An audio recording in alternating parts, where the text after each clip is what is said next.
தலைவர்களை வழிபாட்டு தலைவர்கள், கொள்கை தலைவர்கள் என்று கோடிட்டு காட்டினால் பர்மா பஜார் வியாபாரம் என்றவர் கொச்சைப்படுத்துகிறார்.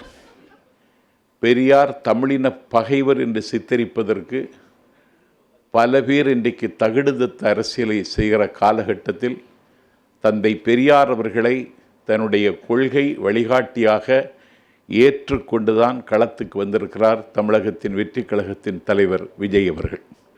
அவர் அமைப்பில் இருக்கிறவர்களை இன்றைக்கு அணில் குஞ்சுகள் என்று கொச்சைப்படுத்துகிறார்கள், தற்குறிகள் என்று பேசுகிறார்கள். அணில் குஞ்சு என்றும் தற்குறிகள் என்றும் பேசித்தான் மக்கள் திலகம் எம்ஜிஆரை அன்றைக்கு கொச்சைப்படுத்தினார்கள். பிறகு 13 ஆண்டு காலம் இந்த மண்ணில் அவர் அசைக்க முடியாத முதலமைச்சராக இருந்தார். இன்றைக்கும் அப்படித்தான் கொச்சைப்படுத்துகிறார்கள்.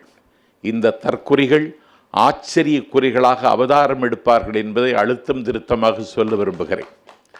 இங்கே இருக்கிற இளைஞர்கள் காற்றை கூட கைது செய்யக்கூடிய வல்லமை உள்ளவர்கள்.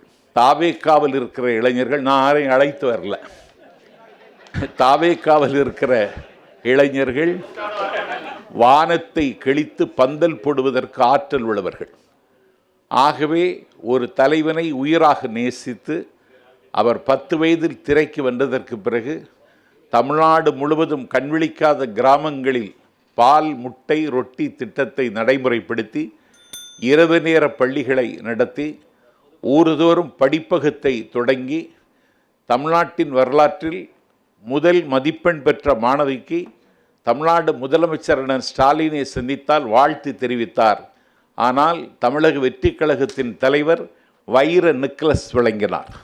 மாவட்டங்கள் தோறும் முதல் மதிப்பெண் பெற்ற மாணவ மாணவிகளை பெற்றோர்களுடன் வர செய்து அவர்களோடு கலந்துரையாடி காலையிலிருந்து மாலை வரைக்கும் மேடையிலேயே நின்று தங்கத்தாலான தோடை மாணவிகளுக்கும் தங்கத்தாலான கணையாளியை மாணவிகளுக்கும் கொடுத்த அந்த நாளிலிருந்து இளைய தலைமுறையின் இதயங்களை அவர் தங்கச் சிம்மாசனம் போட்டு உட்கார்ந்திருக்கார் என்பதை அவருக்கு வருகிற கூட்டம் இன்றைக்கு புலப்படுத்தும். ஆகவே என்ன எடுத்தவுடனே முதலமைச்சர் பதவியா என்று கேட்கிறார்கள். ஒன்றை சொல்லுகிறேன், ஆந்திர மாநிலத்தில் எடுத்தவுடன் முதலமைச்சர் ஆகலாமா என்று கேட்டால் என்டிஆர் ஆனார். என்டிஆர் வடிவத்தில் இன்றைக்கு தமிழகத்தின் வெற்றி கழகத்தின் தலைவர் தமிழ்நாட்டின் அரசியல் களத்தில் நிற்கிறார். யுத்த காலம் வருகிற பொழுது அதை நாங்கள் நிரூபிப்போம். அதற்கு ஈடு கொடுக்கிற காம்படிட்டிவ் ஒரு சக்தி தமிழ்நாட்டில் இருப்பதாக நான் கருதவில்லை. ஏதாவது குற்றச்சாட்டுகள் வைத்தால் பதில் சொல்லலாம் என்று கருதினேன். குளம் மட்டும் இருந்தது, குமுதம் இல்லை. குலைக்காம்பு நின்றது, கனிகள் இல்லை. களம் மட்டும் இருந்தது, வாழை காணோம். கடை கண்டான் அடலேறு பொருளை காணோம் என்றான் கண்ணதாசன். அந்த பாட்டை களஞ்சியத்திற்காக எழுதிய பாட்டு. 5000 வாக்குள்ள ஒரு ஒன்றிய கவுன்சிலர் கூட இல்லாத கட்சி நாம் தமிழர் கட்சி. அந்த கட்சியின் கொடி கோட்டையில் பறக்கும் என்று சொல்கிறார். அந்த கட்சியினுடைய கொடி கோட்டையில் பறக்கும் என்கிறார். அந்த கட்சியினுடைய எத்தனை ஓட்டு வச்சிருக்கீங்க?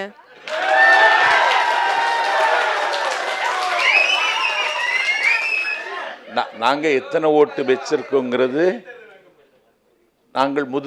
நாங்கள் சந்திக்க போகிற தேர்தலில் நாட்டு மக்களுக்கு எங்களுக்கு வாக்களிப்பார்கள். நான் என்ன சொல்கிறேன், அந்த கட்சியில் தினம் தினம் நாவாடி வந்த காளியம்மாளுக்கு இடமில்லை. அந்த கட்சியில் நாடெல்லாம் வலவந்து பேசிய நண்பன் கல்யாண சுந்தரம் இன்றைக்கு அதிமுகவில் அடைக்கலம். அந்த கட்சியில் ஒரு ஆளுமையோடு இயங்கி வந்த ஊடக வெளிச்சம் கொண்ட தம்பி ராஜீவ்காந்தி இன்றைக்கு திமுகவின் மாணவரணி செயலாளர். இன்றைக்கு ஒரு மாற்று அரசியலுக்கான தேவை தமிழ்நாட்டில் இருந்தது. அந்த இடத்தை இட்டு நிரப்புவதற்குத்தான் அண்ணன் வைகோ மறுமலர்ச்சி திராவிட முன்னேற்ற கழகத்தை தொடங்கினார். அந்த கட்சி இன்றைக்கு இயங்க முடியாமல் முடங்கி நிற்கிறது. அந்த இடத்தை இட்டு நிரப்பத்தான் 6000 ஏக்கருக்கு அதிபதி, அன்னை இந்திராவினுடைய அம்பாசிடர், கபில் சலம் கருப்பை மூப்பனார் ரஜினிகாந்தினுடைய வாழ்த்தோடு தமிழ் மாநில காங்கிரஸ் கட்சியை தொடங்கினார். அந்த இயக்கம் இன்றைக்கு இயங்க முடியாமல் முடங்கி கிடக்கிறது. அந்த இடத்தை இட்டு நிரப்புவதற்குத்தான் சுப்ரீம் ஸ்டார் சரத்குமார் தென்புலத்தில் இருக்கிற ஒரு குறிப்பிட்ட வகுப்பு ஆதரவோடு கட்சியை தொடங்கி அவர் இப்பொழுது இயங்க முடியவில்லை. அந்த வெற்றிடத்தை இட்டு நிரப்பத்தான் கேப்டன் விஜயகாந்த் தேசிய முற்போக்கு திராவிடர் கழகத்தை தொடங்கினார். அந்த கட்சி இன்றைக்கு கையறு நிலையில், நாட்டு மக்களிடமிருந்து கைவிடப்பட்ட நிலையில் இருக்கிறது. இப்பொழுது மாற்று அரசியலுக்கான தேவை தமிழ்நாட்டில் இருக்கிறது. அதை இட்டு நிரப்புவதற்கு வாராது வந்த மாமணியாக வந்திருக்கிற தலைவன் தளபதி விஜய். இப்பொழுது அவர் விஜயமங்கலம் என்கிற இடத்தில் பேசினார். அண்ணன் செங்கோட்டையன் அந்த நிகழ்ச்சி ஏற்பாடு செய்தார். அந்த விஜயமங்கலம் கூட்டத்தில் அவர் பேசி முடித்ததற்கு பிறகு இன்றைக்கு என்ன ஆச்சுன்னா, அந்த விஜயமங்கலத்தை விஜய் மங்கலம் என்று அழைக்கிற அளவுக்கு ஒரு தாக்கத்தை இன்றைக்கு ஏற்படுத்தி. நான் என்ன சொல்ல விரும்புகிறேன் என்றால், நகுதக்கிணரே நாடுமி கூறுனர் என்று சொன்ன ஒரு சங்கப்பாட்டை போல புதிய கட்சி, நிர்மலா அம்மா சொன்னது மாதிரி தவழுகிற குழந்தை கூட இல்லை. ஆனால் தமிழ்நாட்டினுடைய அதிகாரத்தை கைப்பற்றுவோம் என்கிற ஐநவர் குவைட் டெஸ்பயர், நான் நம்பிக்கையோடும் சோர்வில்லாமலும் இருக்கிறேன் என்று தொடங்கிய பயணம் எங்கள் பயணம். எங்கள் பயணம் எங்கெல்லாம் போகிறதோ அங்கெல்லாம் இன்றைக்கு பல குட்டி குட்டி கட்சிகள் அங்கங்கே செத்து விழுகின்றன. இன்றைக்கு தமிழக வெற்றி கழகம் தள்ளி போட முடியாத தாகம், அலட்சியப்படுத்த முடியாத அரண், தாண்ட முடியாத அகழி, தமிழர்களின் சீன பெருமதில் போல் தமிழர்களின் மானம் காக்குகிற பெருமதில் 1 கோடி இளைஞர்களின் நம்பிக்கை பெற்ற ஒரு இயக்கம்தான் ஆள முடியுமே தவிர இன்னொரு கட்சி தமிழ்நாட்டை ஆள முடியாது.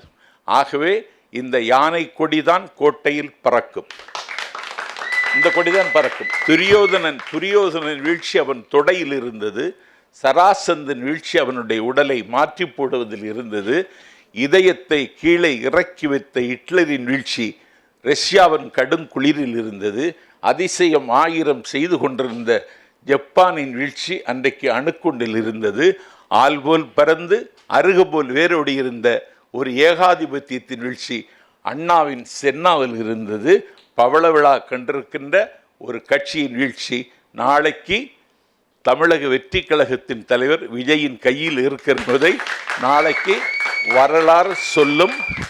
நம்பிக்கையோடு பேசுகிறேன். நாஞ்சில் சம்பத் இதை பதிவு செய்து கொள்ளுங்கள்.